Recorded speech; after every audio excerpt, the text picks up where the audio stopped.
தேவன் ஒருவனுக்கு கொடுத்திருக்கிற சுதந்திரத்தை அவன் மீறாமல், ஆண்டவர் ஒரு ஃப்ரீடத்தை கொடுத்திருக்காரு. நம்மள பாத்தீங்கன்னா கட்டப்பட்டு இருந்த நம்மள அவர் விடுதலை ஆக்கி, என்ன கட்டுல? பாவத்தின் கட்டிலிருந்து விடுதலை ஆக்கினார். அந்த காலத்திலிருந்து ஆண்டவர் ஆச்சரியமான ஒளிக்கு கொண்டு வந்தார். நியாயப்பிரமாணத்தின சிறைப்பட்டு இருந்த நம்மளை ஆண்டவர் வெளியில எடுத்து கிறிஸ்துவின் பிரமாணத்துக்குள்ளாய் வைத்திருக்கிறார். அப்ப நம்மளை விடுதலை ஆக்கி இருக்கிறார், சுதந்திரவாளியாக மாற்றி இருக்கிறார். அப்ப அவனுக்கு கொடுத்திருக்கிற சுதந்திரத்தை அவன் பயன்படுத்தும் பொழுது அதை மீறாம, சுதந்திரத்தை மீறாம, யோசித்து பாருங்க. இப்ப இந்திய தேசத்துக்கு ஒரு சுதந்திரம்னா அது இந்திய தேசத்துக்குள்ள நீங்க செயல்படுத்தலாம், அந்த பக்கம் பாகிஸ்தானுக்குள்ள போய் நீங்க செயல்படுத்த முடியாது. அந்த பக்கம் ஆண்டவர் சுதந்திரம் கொடுத்திருக்காங்க, நான் இந்திய தேசத்துல பிரஜை என்று ஸ்ரீலங்காக்குள்ளார குதிச்சு நான் இந்திய தேசத்துல செய்ய வேண்டிய காரியத்தை அங்க செய்ய முடியாது, அது தவறு. அப்ப சுதந்திரம் என்பதற்கும் ஒரு வரைமுறை உண்டு. அப்ப ஆண்டவர் கொடுத்திருக்கிற சுதந்திரத்தை மீறாதபடிக்கு அதை பயன்படுத்துகிறவனை குற்றவாளி என்று நீ தீர்க்க கூடாது. நல்லா புரிந்து கொள்ளுங்க. குற்றவாளின்னு சொல்லலாம், ஆனால் ஆண்டவர் கொடுத்த சுதந்திரத்தை மீறாதபடிக்கு காணப்படுகிறவனை, அதை பயன்படுத்துகிறவனை குற்றவாளி தீர்க்கக்கூடாது. நான் உங்களுக்கு புரியுற மாதிரி சொல்ல போறேன். ரோமர் 14 அதிகாரம் 3-4 வசனங்கள்ல வாசிக்கும் போது, புசிக்கிறவன் புசியாதிருக்கிறவனை அற்பமாய் எண்ணாதிருப்பானாக. ஏனென்று சொன்னால் நியாயப்பிரமாண நாட்களில இவைகளை புசிக்கணும், இதை புசிக்க கூடாது. இவைகளை புசித்தால் நீ குற்றவாளி, உன்னுடைய ஆத்மாவை அசுசிப்படுத்துகிறாய் என்று சொல்லி அர்த்தம். ஆனால் நியாயப்பிரமாண நாட்களுக்கு பின்பு, நியாயப்பிரமாணத்தை கர்த்தர் நிறைவேற்றின பின்பு சபை ஆரம்பமாகிறது. நியாயப்பிரமாணத்தை ஆண்டவர் உள்ள எழுதி வைத்திருக்கிறார், நீ எதையும் புசிக்கலாம். நான் அதை பரிசுத்தப்படுத்தி இருக்கிறேன். இது உன்னுடைய நம்பிக்கைக்குள்ள காணப்படுகிறதான ஒரு காரியம், உனக்கு கொடுத்த சுதந்திரத்துக்குள் வருகிறதான காரியம். அன்னைக்கு நீ புசியாது இருக்கிறத கூட இன்னைக்கு ஒரு முறையின்படி புசிக்கலாம். ஃபார் எக்ஸாம்பிள், ஆண்டவர் மாம்சம் புசிக்கிறத அலோவ் பண்ணியிருந்தாரு.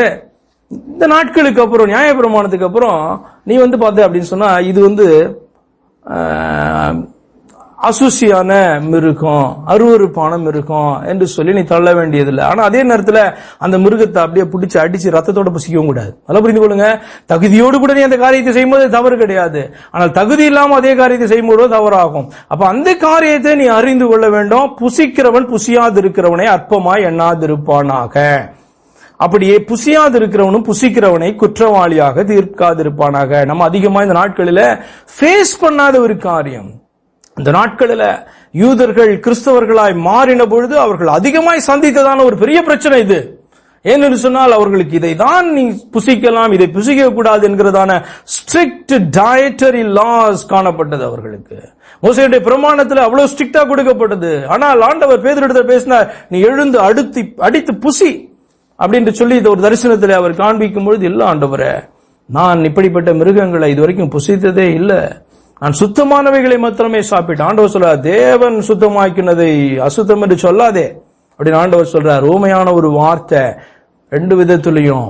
ஏனென்று சொன்னால் புசிக்கிறது என்கிற காரியம் வரும்பொழுது இப்பொழுது அந்த லா மாற்றப்பட்டு இருக்குது, அல்லது இந்த லாவை ஆண்டவர் என்ன பண்ணிருக்கார், நிறைவேற்றி இருக்கிறார். அதற்கு ஒரு காரணம் உண்டு, ஒரு கருத்து உண்டு. அந்த கருத்து அது இயேசு கிறிஸ்துவை குறிக்கிறதான காரியம் என்கிற தெளிவு உனக்கு வரும் என்று சொன்னால், புசிக்கிறவனை பார்த்து புசியாது இருக்கிறவன் என்ன பண்ண மாட்டான், அற்பமா எண்ண மாட்டான்.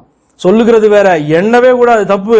அடுத்தது புசியாது இருக்கிறவனும் புசிக்கிறவனை பார்த்து இவன் குற்றவாளி, இவன் இதை புசிச்சா இவன் ரட்சிப்பு போயிடுச்சுன்னு சொல்லக்கூடாது. அது தவறான ஒரு காரியம் அல்லவா? தேவன் அனுமதித்த சுதந்திரத்துக்குள்ளாக இது இரண்டுமே வருகிறது. இவன் நம்புறான், இது எனக்கு வேண்டாம், ஃபார் சம் ரீசன் இது எனக்கு பிடிக்கல அப்படின்னா அது வேற, எனக்கு இஷ்டம் இல்ல வேற. ஆனால் இதை சாப்பிட்டால் இதை சாப்பிடலனா இது ஆண்டவர் என்னை தண்டிக்கிற ஒரு காரியம், இது ரட்சிப்புக்கு விரோதமான ஒரு காரியம் என்கிற விசுவாசம் உனக்குள்ள வந்ததுன்னா நீ ஆண்டவருடைய ரத்தத்தை அசுத்தம் என்று எண்ணுகிறாய். ஆண்டவருடைய ரத்தம் உன்னுடைய பாவத்தை கழுவுறதுக்கு போதுமானது என்று சொல்லி நம்ப உன்னால முடியல.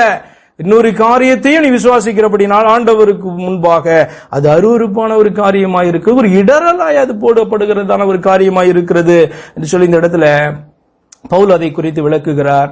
நான் உங்க முன்னாடி கொண்டு வருகிற காரியம் ஒன்றுதான். ஆண்டவர் சுதந்திரமாய் கொடுத்த அந்த சுதந்திரத்துக்குள் இருந்து செயல்படுகிற ஒருவனை குற்றவாளியாக தீர்க்கிறதற்கு நாம் யார்?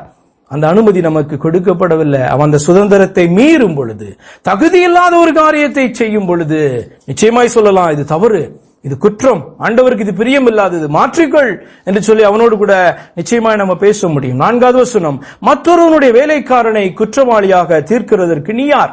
அவன் நின்றாலும் வீழ்ந்தாலும் அவனுடைய எஜமானுக்கே அவன் உத்தரவாதி.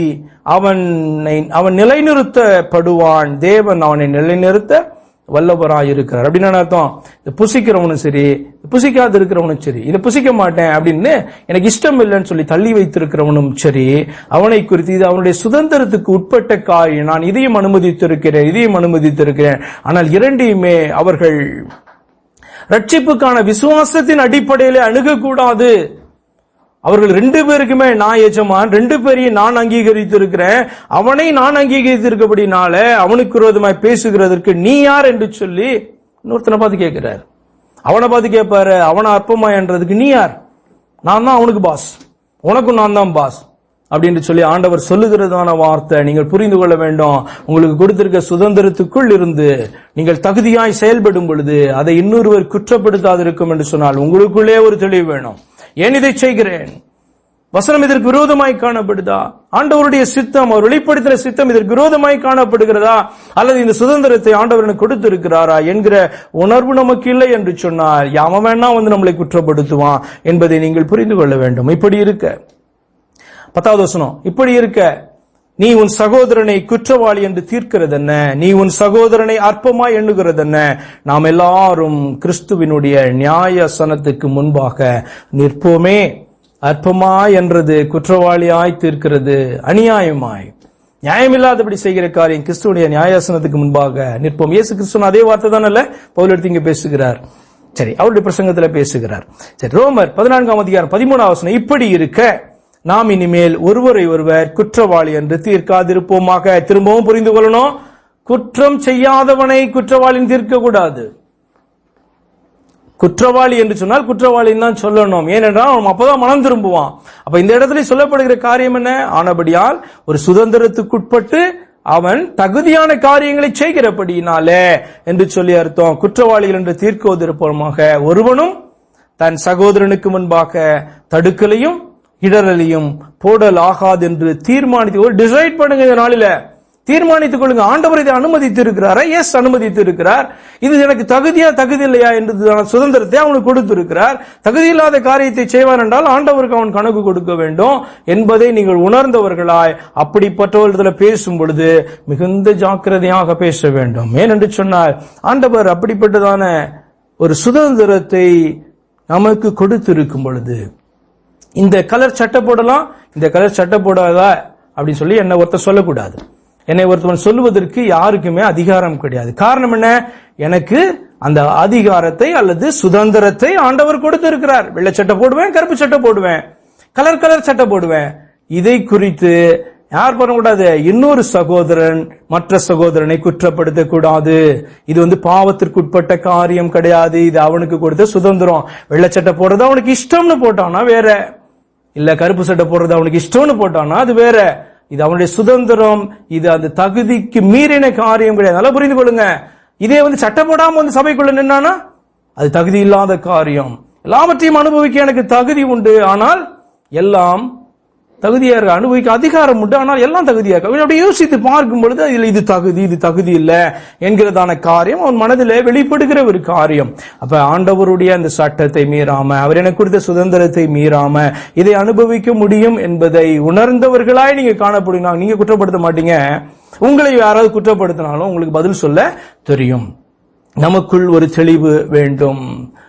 மீசையை வைத்துக் கொள்றது உங்களுக்கு இஷ்டம்னா வச்சுக்கொள்ளுங்க, மீசையை எடுக்கிறது இஷ்டம்னா நீங்க எடுத்துக்கொள்ளுங்க. அது இஷ்டம் அப்படின்றதுல வருதே ஒழிய ரட்சிப்புன்றதுல வரல.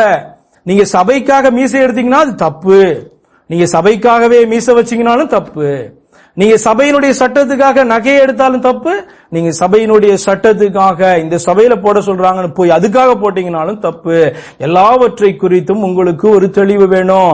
ஆண்டவர் கொடுத்திருக்க சுதந்திரத்துக்கு உட்பட்டு தகுதி அல்லையா என்பதை உணர்ந்தவர்களாக நீங்கள் அதை செய்யும் பொழுது மற்றவர்கள் உங்களை குற்றப்படுத்த முடியாது. நீங்களும் மற்றவர்களை குற்றப்படுத்துவதற்கு அவருடைய சுதந்திரத்துக்குள்ளாக நுழைய மாட்டீங்க.